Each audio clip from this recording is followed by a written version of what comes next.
সংগ্রামী বন্ধুগণ, আমরা এই মুক্তিযুদ্ধে অংশগ্রহণ করেছিলাম একটা উদ্দেশ্য নিয়ে। সেই উদ্দেশ্যের মূল জিনিসটাই ছিল যে গণতন্ত্রকে প্রতিষ্ঠিত করা। কারণ ৬৯-এর গণ আন্দোলন একটা হয়েছে এবং সেই আন্দোলনের সময় বঙ্গবন্ধু কারাগারে ছিলেন। ৬ দফা আন্দোলনের ভিত্তিতে বাংলার মানুষ, ছাত্র সমাজ বিশেষ করে একতাবদ্ধ হয়ে সেদিন বাম ডান কেউ কিন্তু অবশিষ্ট থাকেননি, সবাই একটি মঞ্চে এসছেন এবং সেইখান থেকে তারা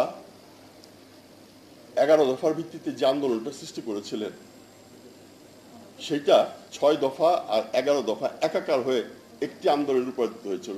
সেটা তোমার আমার ঠিকানা পদ্মা মেঘনা যমুনা, ৩ দিনা ঢাকা ঢাকা ঢাকা।